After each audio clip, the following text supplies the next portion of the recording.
आदाब दोस्तों, मैं गौहर अजीज, आप देख रहे हैं तहकीक इंडिया न्यूज़। देश के अंदर कोरोना लगातार फैलता चला जा रहा है, लेकिन देश की पार्टियां अपनी सरकार बनाने के लिए जगह जगह पर बड़ी बड़ी सभाएं कर रहे हैं। लाखों लोग जुटते हैं वहां पे। क्या वहां से कोरोना नहीं फैलेगा? और खासकर यूपी के अंदर में कोरोना तो लगातार फैलता ही चला जा रहा है, फिर भी वहां पे पंचायत चुनाव किया जा रहा है। पंचायत चुनाव, आप समझ रहे होंगे। मीडिया तो खासकर चुप बनी बैठी हुई है, उनके मुंह में दही जम चुकी है। अभी तो वो कुछ कहेंगे नहीं। मैं एक वीडियो आपको दिखाऊंगा शदाब चौहान का। जी हाँ दोस्तों, जो मीडिया को, सरकार को आड़े हाथ लिए हैं। तो आइए आप भी देखें वो वीडियो। हिंदुस्तान की भयावह स्थिति देखकर मेरा दिल बेचैन है कि किस तरह लाशें पड़ी हैं, ऑक्सीजन नहीं है, बेड नहीं है, और छोड़िए अंतिम संस्कार के लिए लगी हुई लाइनें लखनऊ और भोपाल की दिल को विचलित कर रही हैं, मन को विचलित कर रही हैं।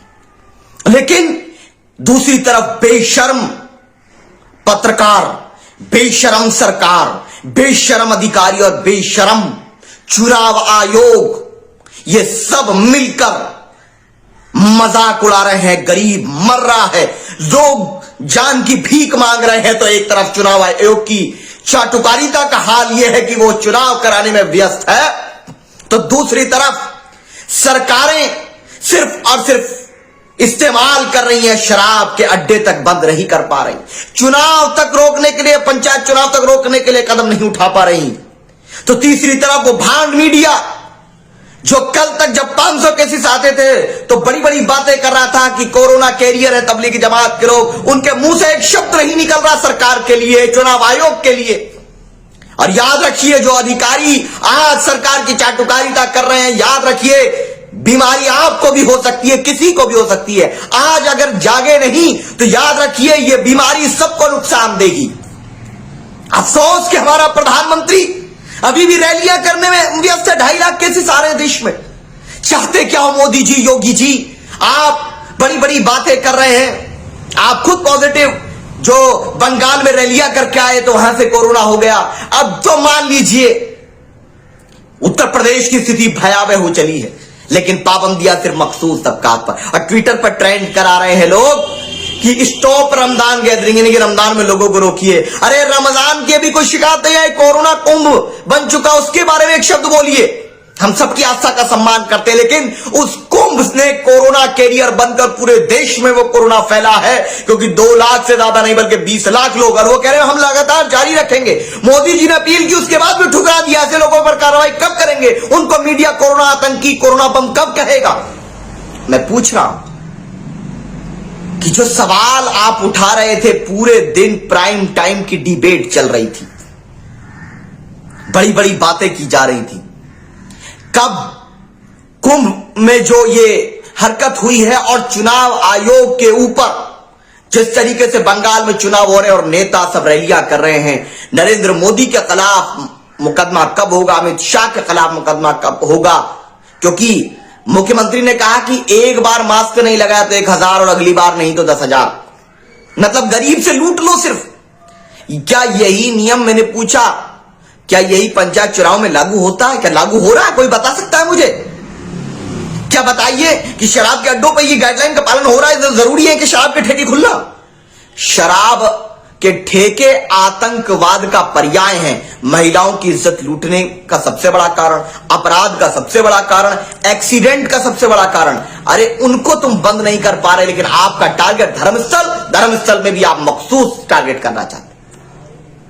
इस देश को इस महामारी से, वैश्विक महामारी से बचाने के लिए सरकारों को बेहतर कदम उठाने चाहिए थे, जनता के साथ मिलकर कोऑपरेट कर एक संदेश देना चाहिए था। नॉर्वे की प्रधानमंत्री ने एक बर्थडे पार्टी बुलाई जिसमें 10 की जगह 13 लोग चले गए, तो उन पर न सिर्फ पाबंदी लगी बल्कि वहां की पुलिस ने यह कहा कि शायद हम आम लोग अगर कोई उल्लंघन करते तो इतना जुर्माना ना लगाते। और हमारे यहां क्या है, हमारे यहां पूरा अमला, पूरा डिपार्टमेंट, पूरा सिस्टम सरकार को बचाने के लिए और उसकी महिमा मंडन करने में लगा हुआ। ये गलत आप कर रहे हैं।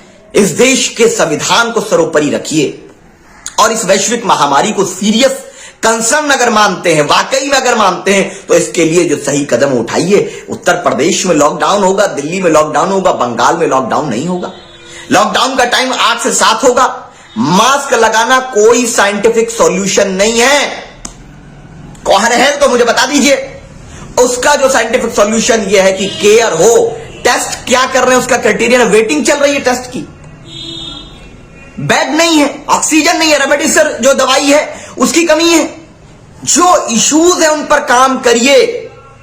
और ये जो गैंग एक्टिव हो जाता है ट्विटर पर हर 8 दिन को, और उसका मकसद यही रहता है कि किसी तरीके से मुसलमानों को इन्वॉल्व किया जाए। मैं तो सवाल कर रहा हूं, अर्नब गोस्वामी, अंजना ओम कश्यप, रूपिका लियाकत से लेकर सुधीर चौधरी और दीपक चौरसिया जैसे जोकर, सबके सब तबलीगी जमात वाले मसले पे 1 साल पहले मैं मैं इकलौता पहला शख्स था, यूट्यूब उठा करके देख लीजिए, मैंने कहा था कि वो लोग बेगुनाह साबित होंगे, उनका कोई अपराध नहीं है। आज उन्हें कोर्ट बेगुनाह साबित कर रहा है। और उन्होंने प्लाज्मा डोनेट किया है। वो कोरोना वॉरियर है जिन्होंने प्लाज्मा डोनेट किया। जिन तबलीगी जमात के लोगों ने, तबलीगी और हीरोज जिन्होंने प्लाज्मा डोनेट किया है, हम उनका सम्मान करते हैं। लेकिन वही मीडिया जो सुबह से लेकर शाम तक उनको कोरोना बम, कोरोना आतंकी कह रहा था, जिसके बाद कई हमले हुए मुसलमानों पर, सब्जी वालों पर, आज वो एक शब्द कुंभ पर बोलने में कतरा रहा है, घबरा रहा है। और सरकार कार्रवाई करने पर, मुकदमा दर्ज करने पर कतरा रही है, घबरा रही है। क्यों? क्योंकि ये धर्म का इस्तेमाल करते हैं। न्याय सर्वोपरि नहीं है, देश सर्वोपरि नहीं है। मेरा देश तबाही की तरफ जा रहा है। मैं खून के आंसू रो रहा हूं। मैं आम नागरिक हूं, मैं हिंदुस्तानी हूं। कोई सुनने वाला नहीं है। एक जज भीख मांगता रहा अपनी पत्नी के लिए। बड़े आज लखनऊ के डीएम पॉजिटिव हो गए, बरेली के एसएसपी पॉजिटिव हो गए। इसीलिए मैं कह रहा हूं सबका नंबर आएगा। या तो गलत पॉलिसीज के खिलाफ खड़े हो जाइए, और जो तरीका कार है इस लड़ाई से लड़ने का, वो सच्चे मन से, सच्ची श्रद्धा से अपनाइए।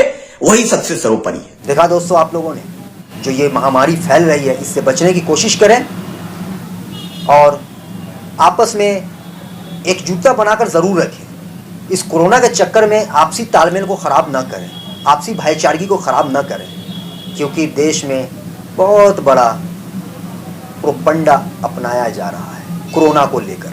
जी हाँ दोस्तों, हमारी अगर वीडियो आपको पसंद आई हो तो सब्सक्राइब, लाइक जरूर करें और वीडियो को ज़्यादा से ज़्यादा शेयर करें।